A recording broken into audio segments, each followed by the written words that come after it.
All right, what's going on, everybody? This is your professor, Dr. Jace K. Austin, and welcome to week one. That is right, week number one of your 8-week foundations course, which is 7305 for the summer of 2020.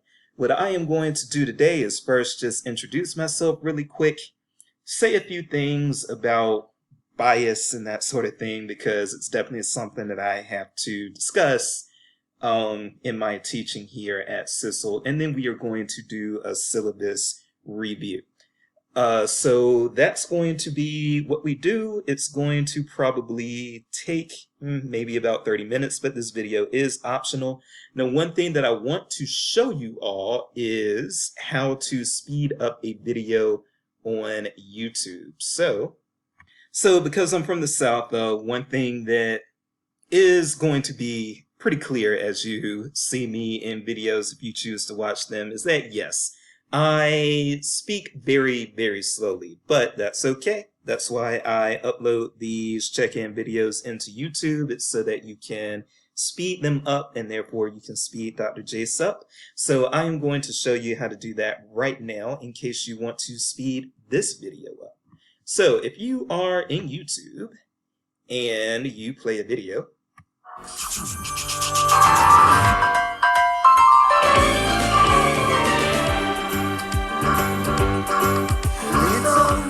to speed it up, all you would need to do is come here to Settings, Playback Speed, and most of the time my students do a little bit better if they speed me up to 1.5. And so when you do that, as you can tell, okay.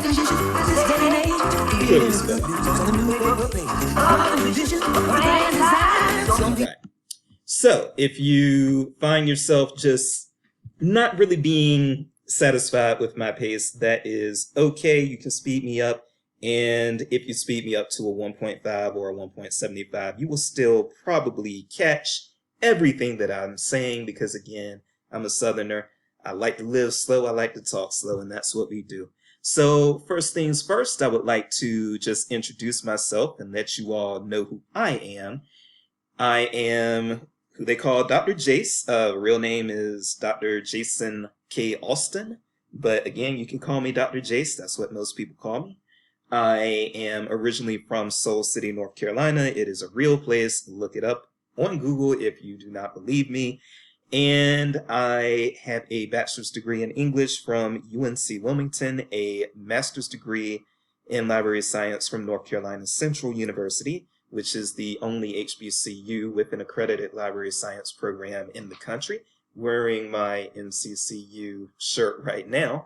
And I also have a PhD in library and information sciences from the University of South Carolina. So I am a UNCW Seahawk, a North Carolina Central Eagle, and a South Carolina Gamecock. So yes, I am a man who is for the birds.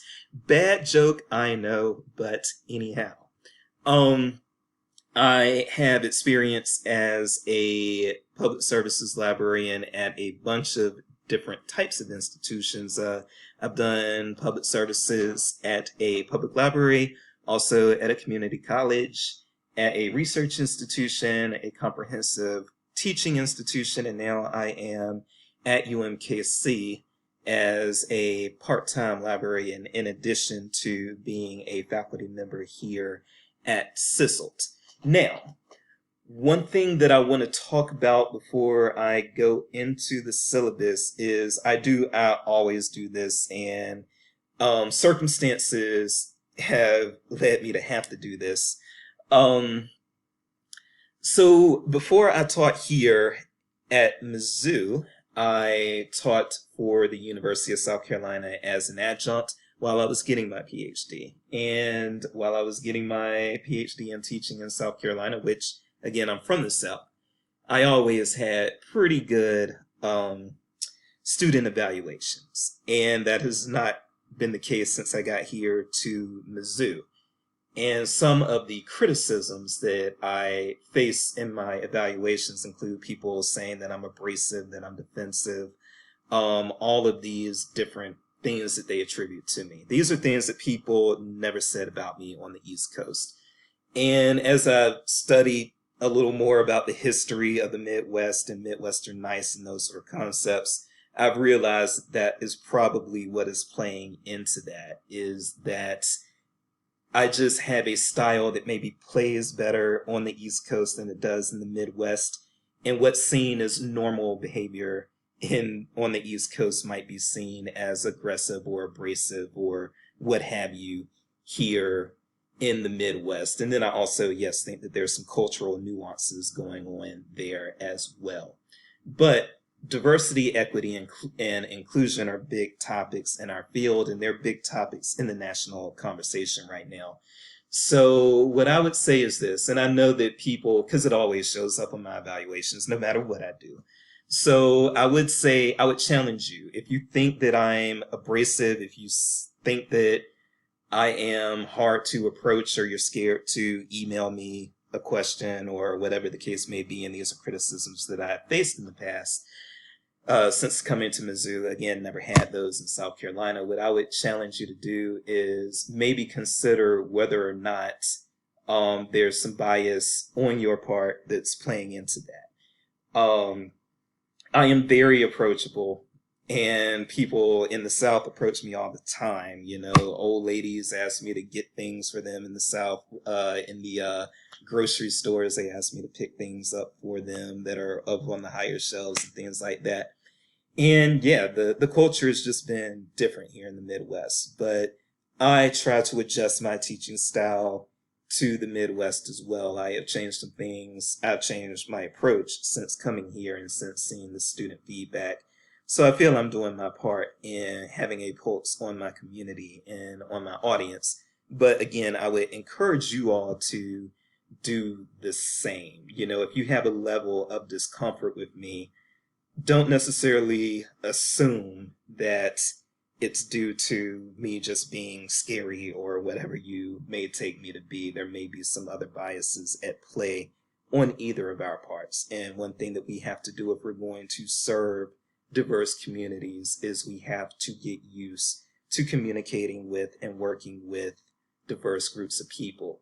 Another thing that I'm going to say on that is, trust me, when you start going to library conferences, you will see there are so many people at these conferences that just make me seem like Mr. Rogers, okay? I'm just going to tell it like it is. So, you know, again, just do a little self-exploration, you know, and that's something that we want to see our students do, is have some transformative experiences while they are in graduate school, and that might help them serve their patrons better. So with that said, and also let me just say really quick as to why I record these videos. Again, they're optional, but it's to generate a little more discussion and to just kind of get a dialogue going. So there'll be like a student free-for-all space where you can just in the discussion boards, where you can just kind of react randomly whenever you want to anything that I've said or to what's going on in a week's module. And, you know, we can have some fun that way. You know, we can get to know each other better. One thing that I'll let you all know is that the name of the game in this field is networking. I'm not where I am because I'm smart. I'm not where I am because I'm handsome. I'm where I am because I knew people, because I was willing to talk to people. And you'd be surprised at how many people in this field are not, and how quickly you can get ahead if you are. And that's what I'm here to do. I'm trying to cultivate student success and trying to get you all successfully placed into jobs that you will like in the LIS field. So there are students who prefer to kind of engage a professor through multimedia, through audio and visual materials.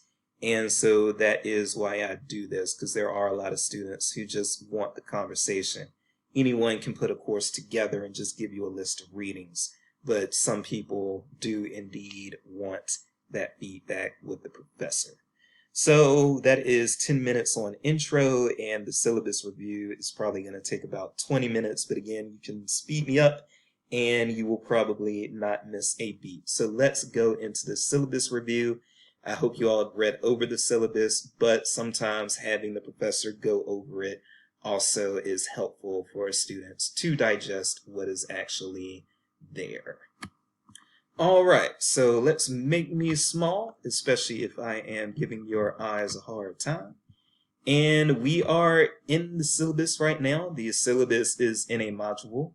So if you go to modules from the course, and then this is disabled. I'm in a professor's view, but you will only see the syllabus for summer 2020. You will not see this old one, okay?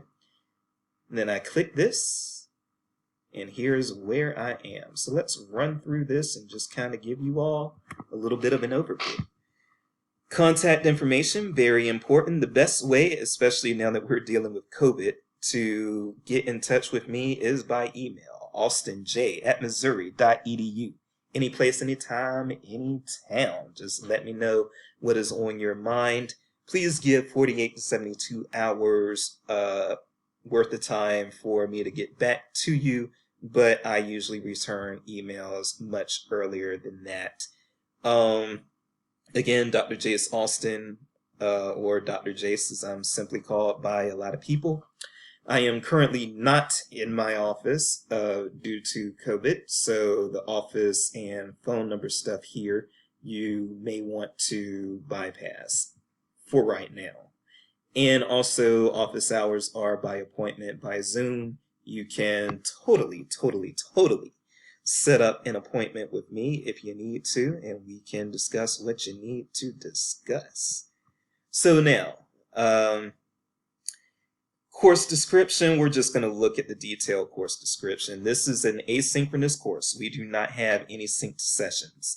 An asynchronous course in the historical and philosophical foundations of library and information science examines the idea of the library and the influence of librarianship and information science in intellectual and cultural history.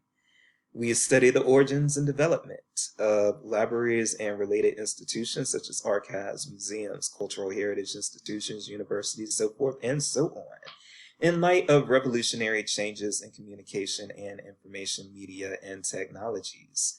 The focus is on fundamental principles, values, methods, which I have spelled incorrectly, I'm sorry, and body of knowledge, the issues at the center of current debates in the literature, and the challenges and prospects for the future for book research institutions and information professions. For most of you, this is the first class you were taking in this program, and there are no prerequisites because this is the class that we want our students to take in their first semester. Technical resources. If you have problems with Canvas or with email and various other IT concerns, please call the help desk, area code 573-822-5000. Again, 573-822-5000. And they are good people who will help you out tremendously. And I love our technical help people, our help desk people.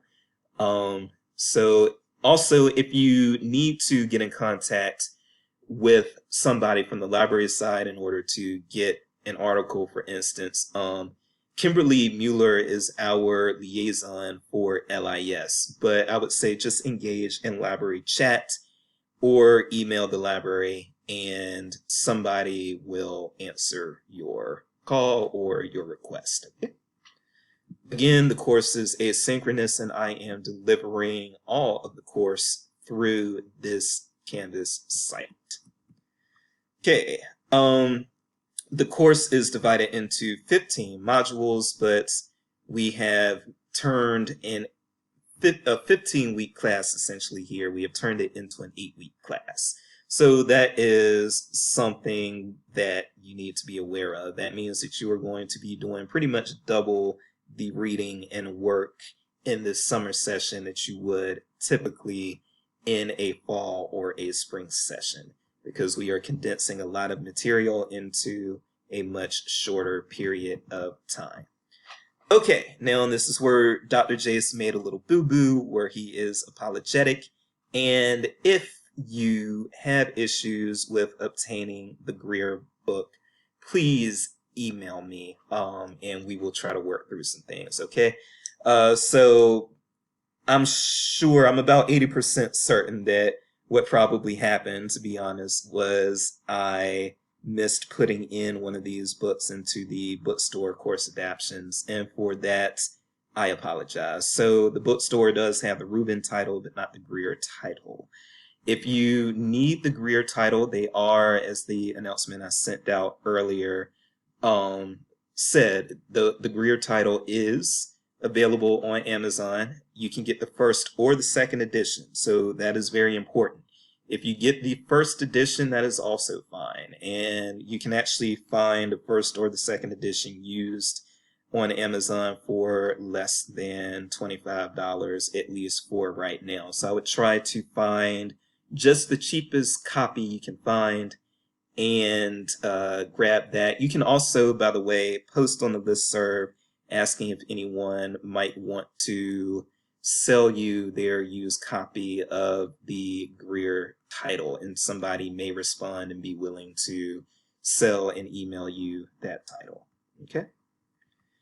But the Rubin book, again, the Rubin title is at the bookstore, so please, you can get that anywhere. You don't have to get it through the bookstore, but the bookstore has plenty of copies. All right. And the modules will let you know what readings you are responsible for each week. And the modules also have readings outside of the textbook. So yes, you will have readings that do not come from the textbook.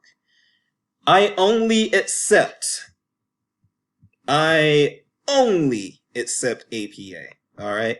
So get ready to use APA. If you are not familiar with APA, one of the resources you can use in order to get some competency with APA is the Purdue OWL. If you have not heard of the Purdue OWL, then just Google Purdue OWL APA. And I'm saying owl like the bird. So Purdue, P-U-R-D-E, P-U-R-D-U-E, OWL, O-W-L, and then APA, and that will bring you to their synopsis of the APA style guide, and that should get you through for what you have to do related to this course, okay? Although if you want to buy the style guide, please do. All right. Groups, we will probably, I'm not sure if I'm going to split you guys up into groups for anything as of right now, so I can kind of jump past that. Graduate school policy on changes to the syllabus. If I do change the syllabus, you will be notified via announcement. Purpose and organization of the course, that's pretty much going through the, that's on par with the description that I read out earlier. What I will say, and you all can look at this on your own if you like, but the reason this is pretty important as well, the reason that you have to do the work in the readings in this course that you have to do, because some of it isn't going to make sense right now, even though I will say when you get into professional practice, it probably is going to make a little more sense why you had to read this as a student. So some things just won't be clear until later. But yes, in order for us to be an ALA accredited program, we do have to teach some core competencies that the American Library Association wants credentialed librarians to be familiar with and to have, especially for a core or required class, which this is. So these are the competencies that ALA wants you to have, and this course is trying to get you competent in those areas. All right. Now, because we have a condensed schedule, here's what's going on, folks. So each week, we are going to have 2 modules, except for the final week, in which you only have 1. But we have 2 modules per week, and I did get a very good question last night that I responded to, and that others of you may have the same question, so I do want to explain to you all, just like I explained to your classmate last night. So while there are 2 modules every week, you do have the flexibility to complete the modules by the end of the week. So, for example, you were introduced to modules 1 and 2 yesterday, which was June the 8th, which was Monday. And you have until June the 14th, basically, to complete the modules so that you can start the new modules on June the 15th. So while each week you will have 2 modules, it's not like you have to finish it's not like you have to finish one module by Wednesday and then finish the other by Sunday.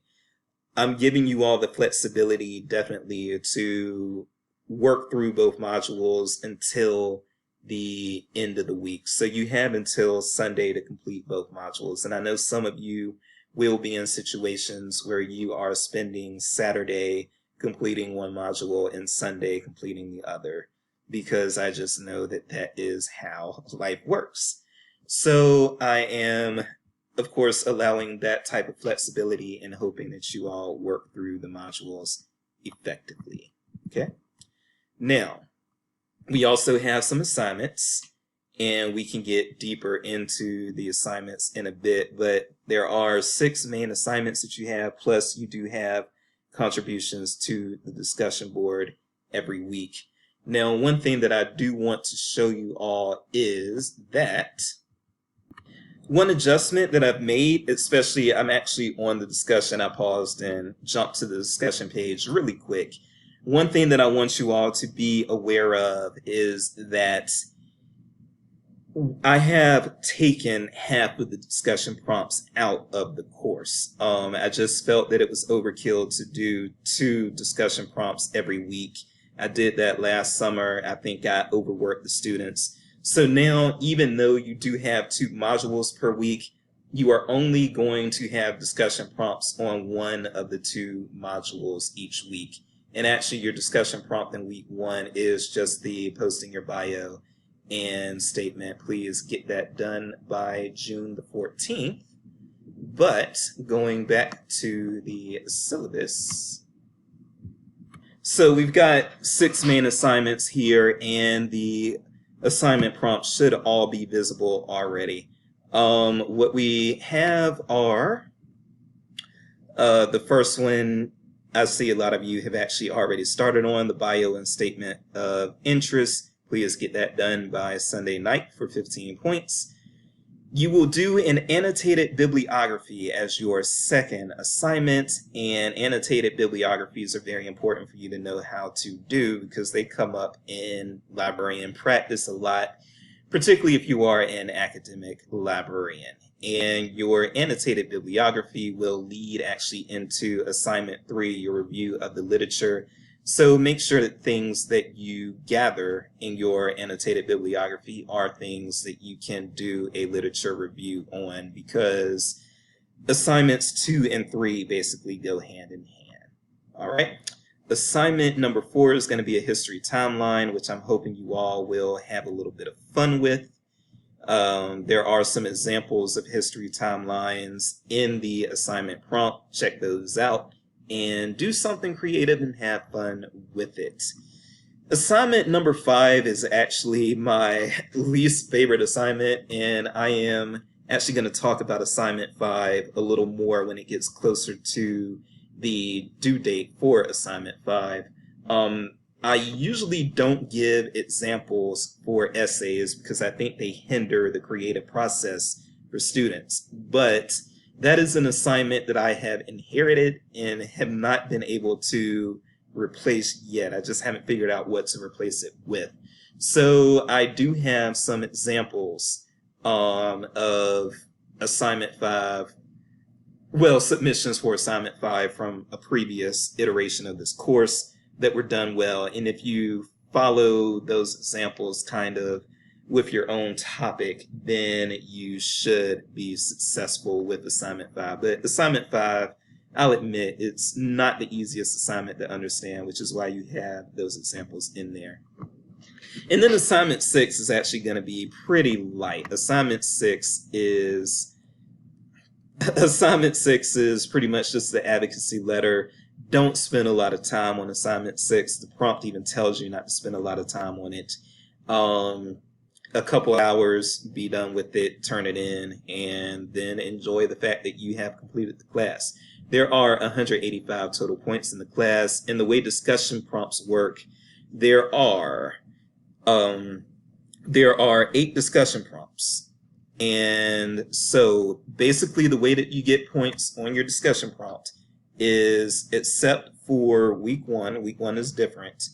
I think there's only 1 total point possible for week 1, but for week 2 and going further, like from week 2 on, what happens is you get 1 point for your own post and then 1 point for responding to a classmate. So if you want full credit, you will do at least 1 post of your own and 1 response to a classmate, okay?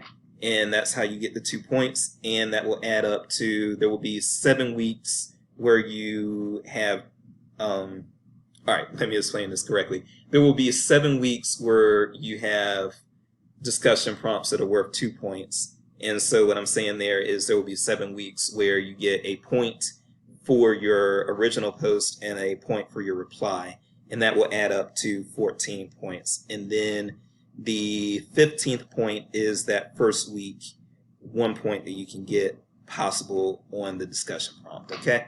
So I hope that makes sense the way that I explained it, but basically for week 1, you can get a point if you do your original post, but please also respond to a classmate. And then after week 1, in order to get 2 points for your discussion prompt, you will have to both do an original post and respond to a classmate. If you don't respond to a classmate, then you only get 1 point. All right. Here is my grading scale. So this is actually designed to be very A heavy, if that makes sense. So you have a range of 35 points to where you would get anything from an A- to an A+. All right. And then things get a little smaller with the B era, and then even smaller with the C era.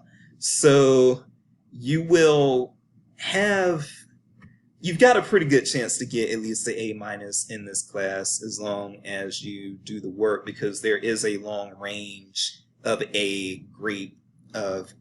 A-level grade points, if that makes sense. So again, as you can see, like there are only from 100 to 109 can you get a C, whereas again there's a range from 140 to 185 where you can get an A of some sort.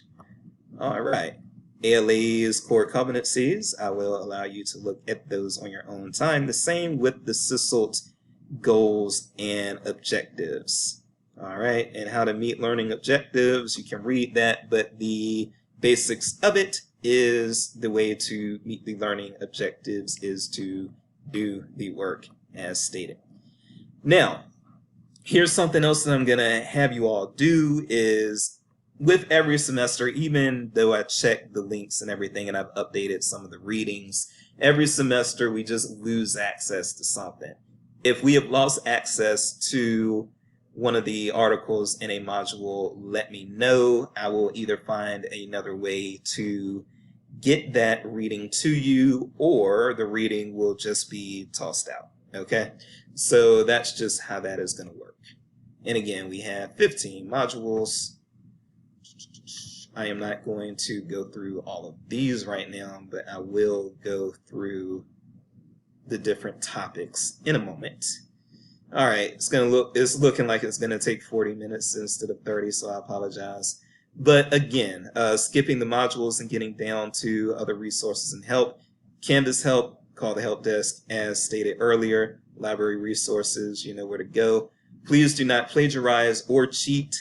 I have a no tolerance policy for cheating and for plagiarizing. So cite. Do not steal anyone's ideas, and make sure you credit people with ideas that you incorporate into your assignments.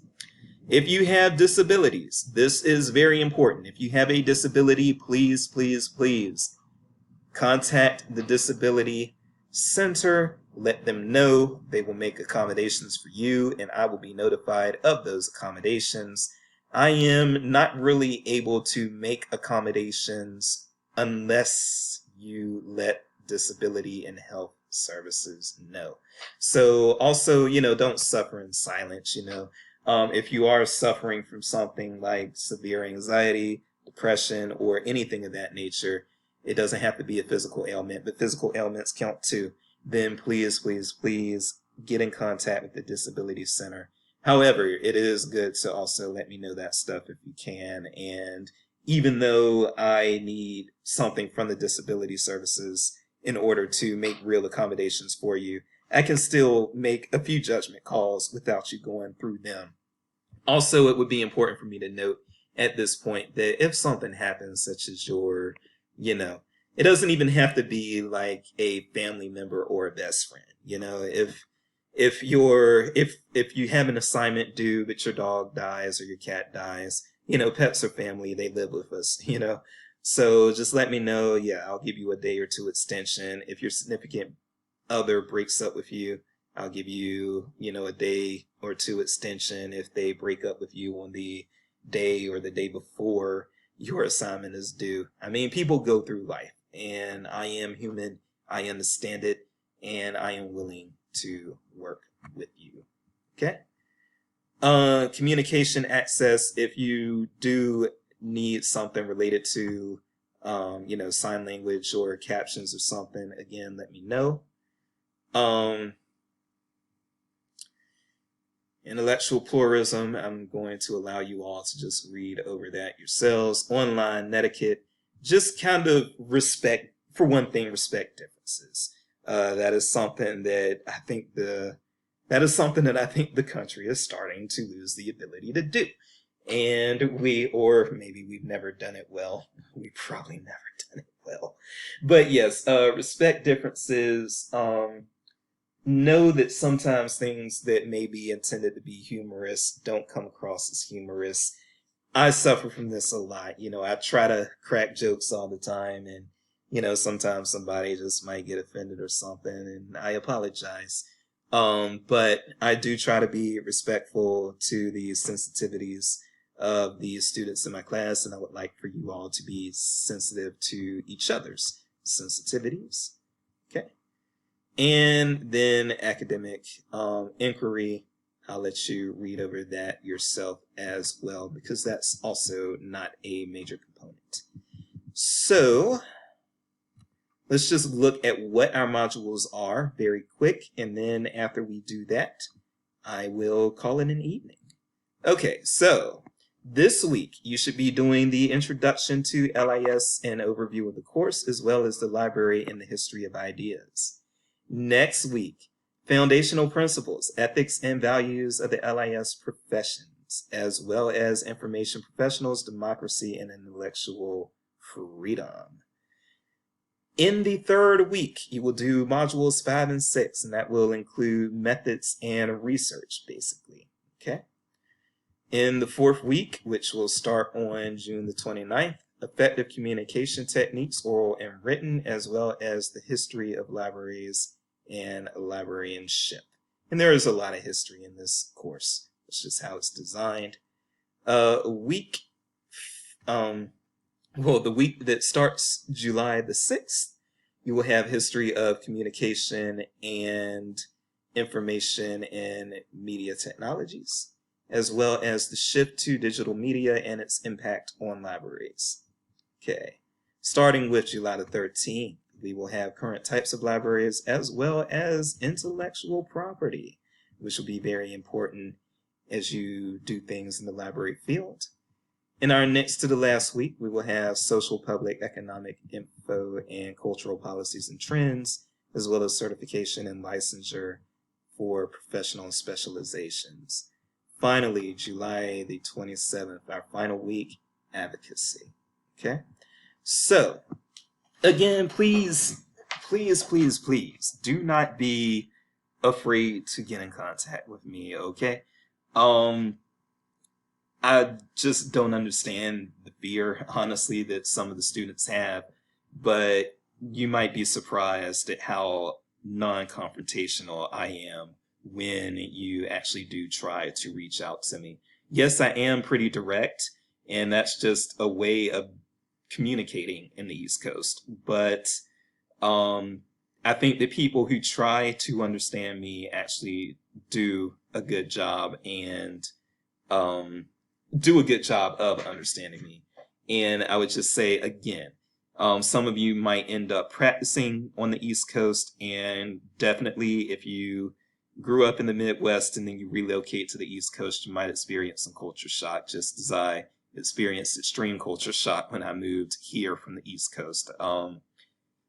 Very extreme culture shock. But if you are ever working on the East Coast or the West Coast, or when you go to library conferences or any number of things, you will just encounter all types of people. And you do have to learn how to work with all types of people. That is a diversity, equity, and inclusion cornerstone. With that said, I'm happy to have you all in my class. I do believe that you all are going to be successful, and I look forward to meeting you all. Good luck. I'm Dr. Jace. Peace and grace. I'm out.